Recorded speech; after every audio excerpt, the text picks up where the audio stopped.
ಅಲ್ವೇನ್ರಿ?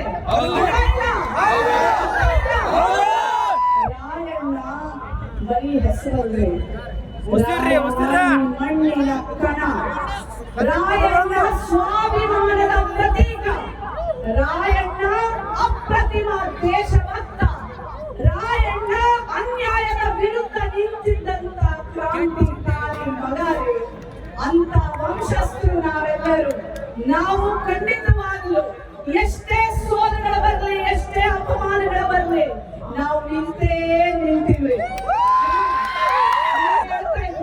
ಅಣ್ಣ ಬನ್ನಿ ಅಣ್ಣ ಇಲ್ಲಿ.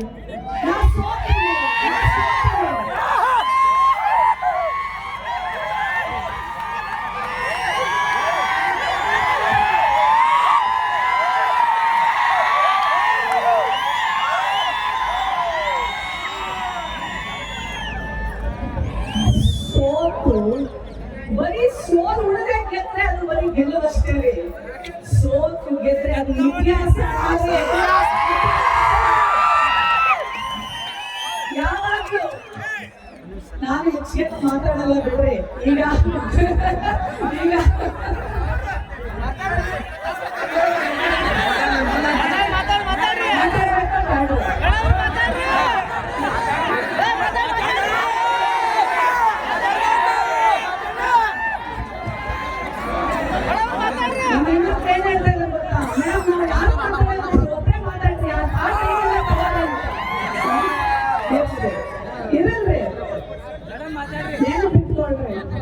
ಇವತ್ತು ಇಷ್ಟೊಂದು ದೊಡ್ಡ ಮಟ್ಟಕ್ಕೆ ರಾಯಣ್ಣನ ಜಾತ್ರೆ ಮಾಡ್ತಾ ಇದ್ದಾರೆ ಅಂದ್ರೆ ಅದಕ್ಕೊಂದು ಅರ್ಥ ಇದೆ.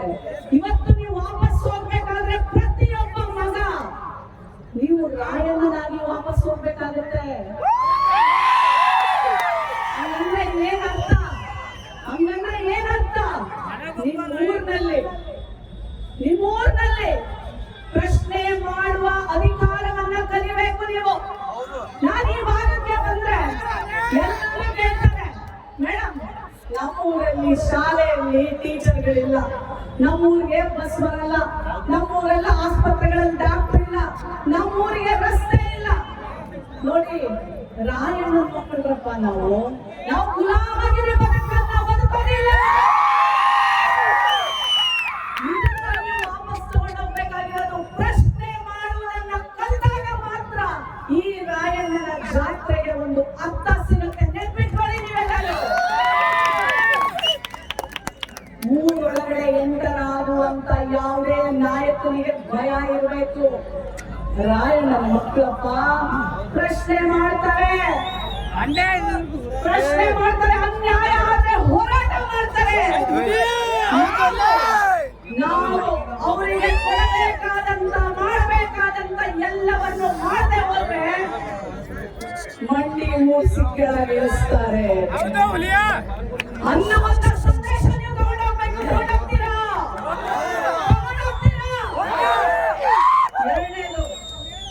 ಎಲ್ಲಾರು ಸೇವೆ ಮಾಡಿ ಸಾಕು ಅಂತ ನಮ್ಮ ಮೋಹನ್ ನಮ್ಮ ನಮ್ಮನ್ನೆಲ್ಲ ಬರೀ ಉಪಯೋಗ ಮಾಡ್ಕೊಂಡ್ಬಿಟ್ರೆ ನಾವು ನಾಯಕರು. ನಾವು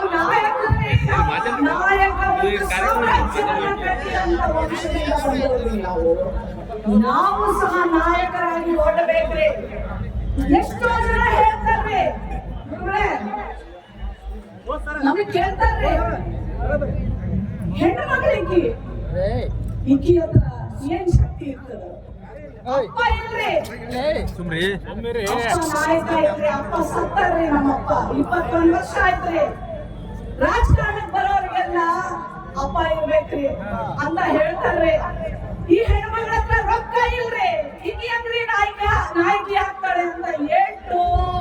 ಎಷ್ಟೋ ಇಂಥ ವೇದಿಕೆಗಳ ಮೇಲೆ ಹತ್ತಿಸಕ್ಕೆ ಹರಡನೆ ಇಟ್ಟು ವೇದಿಕೆ ಮೇಲೆ ಅಪಮಾನ ಮಾಡಿದ್ದಾರೆ. ನನ್ನ ತಲೆಗೆ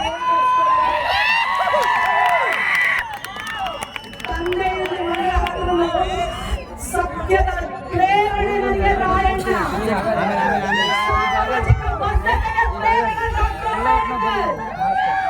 ಮಾನವೀಯತೆಗೆ ಪ್ರೇರಣೆ ನನಗೆ ಈ ನಾಡಿನ ಕಲ್ಯಾಣ ಕರ್ನಾಟಕದ ಕ್ರಾಂತಿಯನ್ನು ಹುಟ್ಟಿಸಿದಂತ ರಾಯಣ್ಣನ ಕೃಪೆ, ಅಂಬೇಡ್ಕರ್ ಅವರ ಶಕ್ತಿ, ಬಸವಣ್ಣನವರ ಮನುಷ್ಯತ್ವ ಇಷ್ಟಿದ ಮೇಲೆ ಯಾವ ಸಂಪತ್ತಿದ್ದವರು ಏನು ಮಾಡಕ್ ಆಗುದಿಲ್ರಿ. ಸತ್ಯವಾಗಿ ನಡೀತೀವ್ರಿ. ಎಲ್ಲಿ ಕರ್ಕೊಂಡು ಹೋಗ್ತಾರೆ ಭಗವಂತ ಅಲ್ಲಿ ಕರ್ಕೊಂಡು ಹೋಗ್ತಾರೆ. ಏನು ಆಸೆ? ರಾಯಣ್ಣನ ಹತ್ರ ದುಡ್ಡಿರ್ಲಿಲ್ರಿ. ಸಾವಿರಾರು ಜನ ನಿಮ್ಮಂತ ಯುವಕರನ್ನ ಕೂಡ ಹಾಕೊಂಡು ರಾತ್ರಿ ಬರ್ತಾನ್ರಿ ಊರಿಗೆ ಕೇಳತ್ರಿ ಏನಾದ್ರು ಕೊಡ್ರಲ್ಲ. ಸಾವಿರಾರು ಜನ ನನ್ನ ಜೊತೆ ಇದ್ದಾರೆ. ಕಿತ್ತೂರನ್ನ ಉಳಿಸ್ಬೇಕು, ಅವ್ರಿಗೆ ಉಳಿಸ್ಬೇಕವ್ವ ತಾಯಿ ಅಂತ ಭಿಕ್ಷೆ ಬೇಡ್ತಾರೆ. ಅವ್ರು ಬಂದು ಜನ ಹೇಳ್ತಾರೆ, ಒಂದು ಹೆಣ್ಣು ಮಗಳು ಬರ್ತಾಳೆ, ತನ್ನ ಮಾಂಗಲ್ಯವನ್ನು ಕೊಡ್ತಾಳೆ. ರಾಯಣ್ಣ, ಈ ಮಾಂಗಲ್ಯವನ್ನು ತಗೊಂಡು ರಾಯಣ್ಣ ನೀನು. ರಾಯಣ್ಣ ಹೇಳ್ತಾನೆ, ಈ ಮಾಂಗಲ್ಯವನ್ನು ತಗೊಂಡೋಗಿ ನಾನೇನ್ ಮಾಡ್ಲಿ? ನಿನಗೊಬ್ಬ ಮಗ ಇದ್ರೆ ಮಗನನ್ನ ಕೊಡು. ಈ ದೇಶಕ್ಕೋಸ್ಕರ ಅವನು ಪ್ರಾಣ ಬಿಟ್ರೆ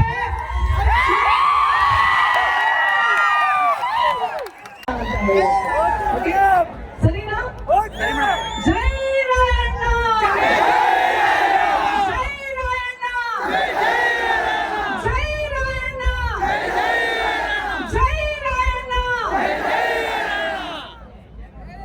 ಸ್ವಾಮೀಜಿಗಳೇ, ನೀವು ಬರ್ಬೇಕು. ಬನ್ನಿ ಬನ್ನಿ.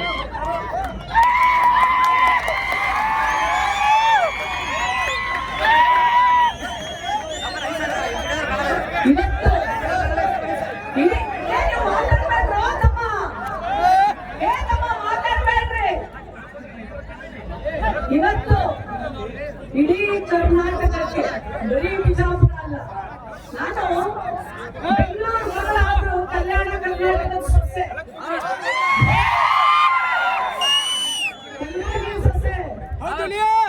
ನೋಡಿ.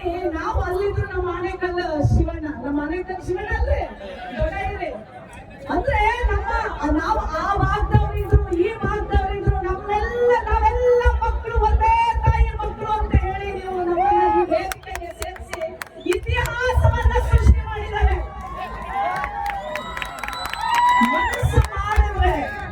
ಮನಸ್ಸು ಮಾಡಿದ್ರೆ ಏನಾದ್ರು ಬೇಕಾದ್ರೂ ಸಾಧಿಸಬಲ್ಲೆ ಅನ್ನುವಂತ ಸಂದೇಶ ಆಚಾರ ಕೊಟ್ಟಾರೆ.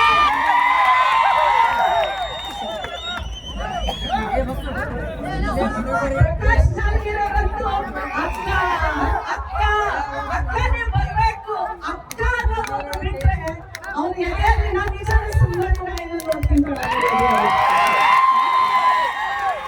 ನನಗೆಲ್ಲ ಎಲ್ಲ ಮುಖ್ಯ ನಮಸ್ಕಾರ ಮಾಡ್ತಾರೆ ಎಲ್ಲಾ ನಾಯಕರಿಗೂ, ಯುವ ನಾಯಕರು ಮಾಡಕ್ ಕಡಿಮೆ ಇದಾರಪ್ಪ. ಆದ್ರೆ ನಾಗಲಕ್ಷ್ಮಿ ಅವರು ಸಾಕು ವೇದಿಕೆನೆಲ್ಲ ಕೈ ತಗೊಳ್ತಿದ್ರು. ಬರ್ರಿ, ಯಾರು ಕರೆಯಲ್ಲ, ನನ್ನ ಜೋಡಿ ನೀವು ಬರ್ರಿ, 4 ಜನ ಇಲ್ಲಿ ಬರ್ರಿ. ನಿಂತ್ಕೊಳ್ಳಿ ಅಲ್ರಿ, ಅಲ್ಲ ನಿಂತ್ಕೊಳ್ಳಿ ಅಲ್ಲ, ಬರ್ರಿ. ನಮ್ಮ ಹೆಣ್ಮಕ್ಳಿಗೆ ಸ್ಥಾನ ಇರಲ್ರಿ, ವೇದಿಕೆ ಕರೆದ್ರು ಮೈಕ್ ಕೊಡಲ್ರಿ. ಅಂತದ್ರಲ್ಲಿ ನಾವ್ 4 ಜನಕ್ಕೆ ವೇದಿಕೆ ಕೊಟ್ಟಿದ್ದೀರಪ್ಪ, ಮೈಕ್ ಕೊಟ್ಟಿದ್ದೀರಪ್ಪ, ಮಹಿಳಾ ಆಯೋಗದ ಅಧ್ಯಕ್ಷರನ್ನ ಕರೆಸಿ ಗೌರವಿಸಿದೆಯಪ್ಪ. ಯಾವಾಗ ಒಂದು ಸಮಾಜ ಮುಂದೆ ಬರುತ್ತೆ ಅಂತಂದ್ರೆ ವೇದಿಕೆಯಲ್ಲಿ ಅರ್ಧದಷ್ಟು ಮಹಿಳೆಯರು ಇರಬೇಕು, ಸಮಾಜದ ಮಹಿಳೆಯರು. ಅವಾಗಲೇ ಮಾತ್ರ ಸಮಾಜ ಮುಂದುವರಿಯಕ್ಕೆ ಸಾಧ್ಯ.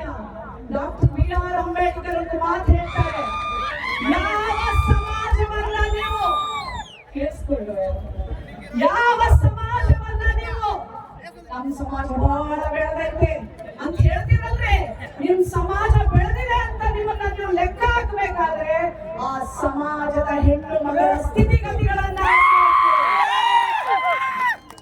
ಅವಾಗ ಮಾತ್ರ ಆ ಸಮಾಜ ಬೆಳೆದಿದೆ ಅಂತ ಹೇಳಕ್ಕೆ ಸಾಧ್ಯ.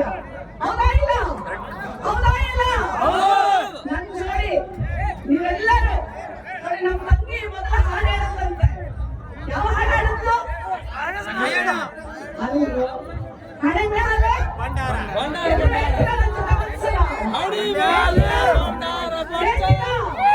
ನಾನು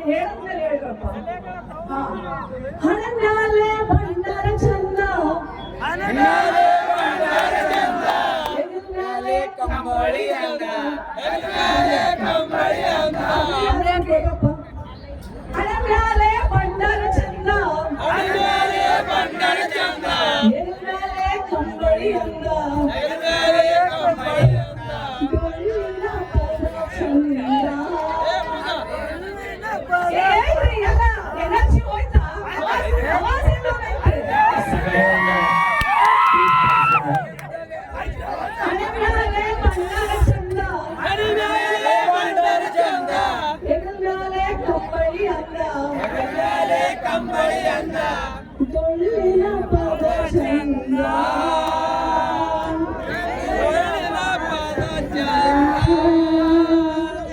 ನಮ್ಮ ಸಂಸ್ಕೃತಿ ಶ್ರೀಗಂಧ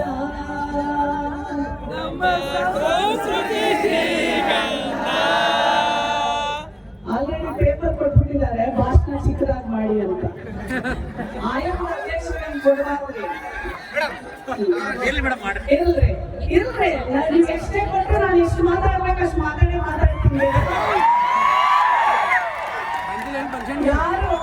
ಯಾರು ಅವಮಾನಗಳಿಂದ ಒಂದು ನಾಯಕರಾಗಲ್ರಿ ಕನಕದಾಸರನ್ನ ನೆನಪಿಟ್ಕೊಳ್ರಿ ನೀವು ಅವರು ಮೊದಲು ಕನಕ ನಾಯಕ ತಿಮ್ಮಪ್ಪ ನಾಯಕ ನಂತರ ದಾಸನಾದರು ನಾಯಕನಿಗೆ ಎಲ್ಲೆಲ್ಲಿ ಅವಮಾನಗಳು ಅಯ್ಯೋ ಒಳಗೆ ಸೇರಿಸ್ತಿರ್ಲಿಲ್ಲ ನಮ್ಮನ್ನು ನೀವು ರೋಡಲ್ಲಿ ಬಿಟ್ಟರು ಸಾಕು ನಾವು ಬೀದಿಯಲ್ಲೇ ನಿಂತ್ಕೊತೀವಿ ನಮ್ಗೆ ವೇದಿಕೆನೂ ಬೇಕಾಗಿಲ್ಲ ನಮ್ಗೆ ನೀವು ನಿಮ್ ಜಾಗದಲ್ಲಿ ಇದ್ರೆ ಸಾಕು ನಮಗೆ ಒಬ್ಬ ತಾಯಿಗೆ ಒಬ್ಬ ಮಗ ಇರ್ತಾನೆ ಕುಳ್ಳನನ್ನ ಕರ್ಕೊಂಡ್ ಬಂದು ಕೊಡ್ತಾಳೆ ನಿನ್ನ ಮಗ ಕುಳ್ಳ ತಾಯಿನ ಏನ್ ಮಾಡ್ಲಿ ಅಂತ ಆ ತಾಯಿ ಹೇಳ್ತಾಳೆ ರಾಯಣ್ಣ ನಿನ್ನ ಯಾರಾದ್ರೂ ಹೊಡೆಯಕ್ಕೆ ಬಂದ್ರೆ ನನ್ನ ಮಗನಿಗೆ ಬೀಳಿ ಆ ಏಟು ರಾಯಣ್ಣ ನೀನು ಉಳಿಬೇಕು ಈ ಭೂಮಿಯಾಗ ಅಂತ ಹೇಳ್ತಾಳೆ ಆ ತಾಯಿ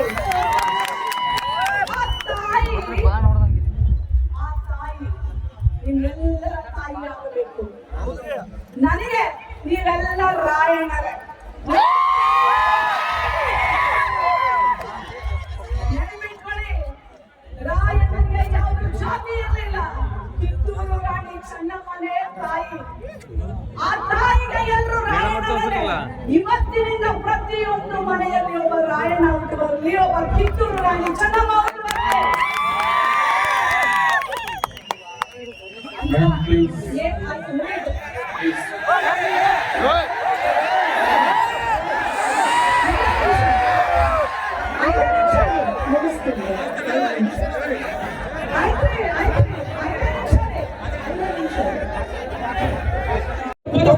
ನಮ್ಮ ಜನಸಂಖ್ಯೆಯನ್ನು ಆ ಜನಸಂಖ್ಯೆಗೆ ಅನುಗುಣವಾಗಿ ನಾವು ವಿಧಾನಸೌಧದಲ್ಲಿ ನಮ್ಮ ಪ್ರಾತಿನಿಧ್ಯ ಇದೆಯಾ, ಜಿಲ್ಲಾ ಪಂಚಾಯತಿನಲ್ಲಿ ನಮಗೆ ಆ ಪ್ರಾತಿನಿಧ್ಯ ಇದೆಯಾ, ತಾಲೂಕ್ ಪಂಚಾಯತಿನಲ್ಲಿ ನಮಗೆ ಆ ಪ್ರಾತಿನಿಧ್ಯ ಇದೆಯಾ ಅನ್ನೋದನ್ನ ಒಮ್ಮೆ ನೀವೆಲ್ಲ ಆತ್ಮಾವಲೋಕನ ಮಾಡ್ಕೋಬೇಕಾಗ್ತದೆ. ಅದಕ್ಕೆ ಕನಕದಾಸರು ಒಂದು ಬಹಳ ಸೂಕ್ತವಾದಂತ ಒಂದು ಪದ ಹೇಳಿದ್ರು ಆಗಲೇ, ಬೆಟ್ಟದ ತುದಿಯಲ್ಲಿರುವ ವೃಕ್ಷಕ್ಕೆ ಕಟ್ಟೆಯ ಕಟ್ಟಿ ನೀರೆರೆದವರ್ಯಾರು, ಅಡವಿಯಲ್ಲಿರುವ ಅಕ್ಕಿಗಳಿಗೆ ಆಹಾರವಿತ್ತವರ್ಯಾರು ಅಂತೇಳಿ. ಅಂದ್ರೆ ಬೆಟ್ಟದ ತುದಿಯಲ್ಲಿರ್ತಕ್ಕಂಥ ವೃಕ್ಷಕ್ಕೆ ಅದು ತಾನಾಗೆ ಯಾವ ರೀತಿ ಎಮ್ಮರವಾಗಿ ಬೆಳೀತದೋ ನಾವು ಸಹ ಹಾಗೆ ಸ್ವಯಂ ಪ್ರೇರಿತವಾಗಿ ಯಾರೋ ನೀರ್ ಹಾಕ್ತಾರೆ, ಯಾರೋ ಗೊಬ್ಬರ ಹಾಕ್ತಾರೆ, ಇನ್ಯಾರೋ ಬಂದು ನಮ್ ಬೆನ್ ತಟ್ತಾರೆ, ಆಮೇಲೆ ನಾನು ಲೀಡರ್ ಆಗ್ತೀನಿ, ನಾನು MLA ಆಗ್ತೀನಿ ಅಂತೇಳಿ ಏನಾದ್ರೂ ನೀವು ಭಾವಿಸ್ಕೊಂಡಿದ್ರೆ ನಮ್ಮಂತ ಅವಿವೇಕಿಗಳು, ನಮ್ಮಂತ ಅಜ್ಞಾನಿಗಳು ಇನ್ನೊಬ್ರು ಇಲ್ಲ ಅನ್ನೋದನ್ನ ನೀವು ಮನ್ಮಾಡ್ಬೇಕಾಗುತ್ತೆ. ನಮ್ಮ ನಾಯಕರನ್ನ ಇವತ್ತು 10 ಜನ 11 ಜನನ ರಾಜ್ಯದ ಮೂಲೆಗಳಿಂದ ಇವರು ಮುಂದಿನ ಜನಪ್ರತಿನಿಧಿಗಳು ಅಂತೇಳಿ ಅಂತ ನಿಲ್ಲಿಸಿದರೆ ಇದು ಕೇವಲ ಸಾಂಕೇತಿಕ ಅಷ್ಟೇ. ಇವರಿಷ್ಟೇ ನಮ್ ಜನಪ್ರತಿನಿಧಿಗಳಾಗ್ತಾರ? ಖಂಡಿತ ಇಲ್ಲ. ಇನ್ನು ಅನೇಕರಿಗೆ ಈ ರೀತಿಯಾದಂತಹ ಸಾಮರ್ಥ್ಯ ಇದೆ. ಆ ಸಾಮರ್ಥ್ಯವನ್ನೆಲ್ಲ ಮುಂದಿನ ದಿನಗಳಲ್ಲಿ ನಿಮ್ಮ ವಿಧಾನಸಭಾ ಕ್ಷೇತ್ರದಲ್ಲಿ, ನಿಮ್ಮ ಜಿಲ್ಲಾ ಪಂಚಾಯತ್ ಕ್ಷೇತ್ರಗಳಲ್ಲಿ ಯಾವುದೇ ಪಾರ್ಟಿಯಲ್ಲಿ, ಇರೆಸ್ಪೆಕ್ಟಿವ್ ಪಾರ್ಟಿ, ಯಾವುದೇ ಪಾರ್ಟಿಯಲ್ಲಿ ನಿಮ್ಮ ಯೋಜನೆಗಳನ್ನು ರೂಪಿಸುವ ವ್ಯಕ್ತಿ ಚುನಾವಣೆಯಲ್ಲಿ ನಿಂತೆ ಅಂದ್ರೆ ಅವನಿಗೆ ನೀವೆಲ್ಲರೂ ಸಹ ಒಮ್ಮತದಿಂದ ಮತ ಚಲಾಯಿಸಿದ್ರೆ ಮಾತ್ರ ಈ ಸಮಾಜಕ್ಕೆ ಭವಿಷ್ಯ ಇದೆ. ಈ ಸಮಾಜಕ್ಕೆ ಮುಂದಿನ ದಿನಗಳಲ್ಲಿ ವಿಧಾನಸಭೆಯಲ್ಲಿ ಪ್ರವೇಶಿಸುವಂತ ಧೈರ್ಯ ಸಾಮರ್ಥ್ಯ ಬರ್ತದೆ. ಆ ದಿಕ್ಕಲ್ಲಿ ನೀವೆಲ್ಲ ಕೆಲಸ ಮಾಡಬೇಕು ಅಂತ ಈ ಸಂದರ್ಭದಲ್ಲಿ ಕೇಳ್ಕೊಂತ ನನ್ನನ್ನು ಸಹ ಕರೆದಿ ಇಲ್ಲಿ ಮಾತಾಡಲು ಅವಕಾಶ ಮಾಡಿಕೊಟ್ಟಂತಹ ತಮ್ಮೆಲ್ಲರಿಗೂ ನಾನು ಮನಸ್ಪೂರ್ವಕವಾಗಿ ಧನ್ಯವಾದಗಳನ್ನು ತಿಳಿಸ್ತಾ, ಒಂದು ಸಣ್ಣ ಕವಿತೆ, ಅದು ಕುವೆಂಪುರವರು ಬರೆದಿರ್ತಕ್ಕಂಥದ್ದು, ಬಾರಿಸು ಕನ್ನಡ ಟಿಂಟಿಮವ. ಅದನ್ನ ನಮ್ಮ ಕುರುಬರಿಗೆ ಅನ್ವಯಿಸಿದ್ರೆ ಯಾವ ರೀತಿ ಹಾಕೋದು ಅನ್ನೋದನ್ನ ಒಂದು ಹೇಳಕ್ಕೆ ಬಯಸ್ತೀನಿ. ಬಾರಿಸು ಕುರುಬರ ಡಿಂಡಿಮವ ಈ ಕರ್ನಾಟಕದ ಹೃದಯದಲ್ಲಿ, ಬಾರಿಸು ಕನ್ನಡ ಡಿಂಡಿಮವ ಈ ಕರ್ನಾಟಕ ಹೃದಯದಲ್ಲಿ, ಸತ್ತಂದಿ ಹರದು ಬಡಿದೆಚ್ಚರಿಸು, ಕಚ್ಚಾಡುವವರನ್ನು ಕೂಡಿಸುವರಿಸು. ಅದೇ ನಾವು ಯಾವ ರೀತಿ ಅಕ್ಕವಿರುತ್ತ ಕಾಳಿದಾಸರಿಗೆ, ಅಕ್ಕ ಬುಕ್ಕರಿಗೆ, ಬಳಿಂಗ ರಾಯರಿಗೆ, ಇಷ್ಟೆಲ್ಲ ಮಹನೀಯರ ಹೆಸರುಗಳನ್ನು ಇಟ್ಕೊಂಡು ಅವರ ಆದರ್ಶಗಳನ್ನು ಇಟ್ಕೊಂಡಿರ್ತಕ್ಕಂಥ ಯಾವುದಾದ್ರೂ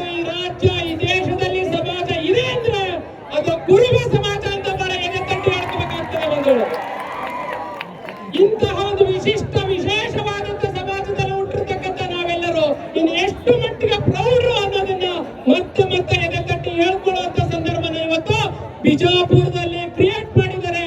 ಅದಕ್ಕೋಸ್ಕರ ನಾವು ಮಾಳಿಂಗರಾಯರಿಗೂ ಪ್ರಕಾಶರಿಗೂ ನಮ್ಮ ಅವರ ಎಲ್ಲ ತಂಡಕ್ಕೆ ಒಮ್ಮೆ ಜೋರಾದ ಚಪ್ಪಾಳೆ ಹೊಡೆಯುವ ಮುಖಾಂತರ ಅಭಿನಂದನೆಗಳನ್ನು ಸಲ್ಲಿಸೋಣ. ಈ ಕಾರ್ಯಕ್ರಮವನ್ನು ಜಾತ್ರೆ ಅಂತಲೇ ವಿಶೇಷವಾದಂತ ಕಲ್ಪನೆ ಕೊಟ್ಟಿದ್ದಾರೆ. ಜಾತ್ರೆನ ಹಲವಾರು ಬಾರಿ ಬೇರೆ ಬೇರೆ ಕಾರಣಗಳು ನಮ್ಮ ಊರುಗಳಲ್ಲಿ ಮಾಡ್ತೀವಿ. ಜಾತ್ರೆಯಲ್ಲಿ ನಮ್ಮ ಪಾತ್ರ ಏನು ಅನ್ನೋದು ಬಹಳ ಇಂಪಾರ್ಟೆಂಟ್. ಇಷ್ಟು ವರ್ಷ ನಾವು ಜಾತ್ರೆಯಲ್ಲಿ ನಮ್ಮ ಪಾತ್ರ ಏನಾಗಿತ್ತು? ನಾವೆಲ್ಲ ತೋರಣ ಕಟ್ಟೋರು, ರಂಗೋಲಿ ಬಿಡೋರು, ಇನ್ಯಾರ್ದ ಉತ್ಸವ ಮೂರ್ತಿಯನ್ನು ಹೊರಾಗಿದ್ವಿ. ಅದಲ್ವಾ? ಇನ್ ಮುಂದೆ ಆ ಪಾತ್ರ ನಾವು ನಿರ್ವಹಿಸ್ಬೇಕಾ? ಖಂಡಿತ ನಿರ್ವಹಿಸಬಾರ್ದು. ಆ ಉತ್ಸವ ಮೂರ್ತಿಯಲ್ಲಿ ಕೂರ್ಬೇಕಾಗಿರ್ತಕ್ಕಂಥ ಮೂರ್ತಿ ಯಾರ್ದು ಅಂದ್ರೆ ಅದು ರಾಯಣ್ಣನಾಗಿರ್ಬೇಕು, ಅದು ಕನಕದಾಸರಾಗಿರ್ಬೇಕು. ಅದಕ್ಕೂ ಮಿಗಿಲಾಗಿ ರಾಯಣ್ಣನ ಕನಕದಾಸರ ಮೂರ್ತಿ ಆಗಿರ್ಬೇಕು. ಅದಕ್ಕೂ ಮಿಗಿಲಾಗಿ ಆ ಕ್ಷೇತ್ರ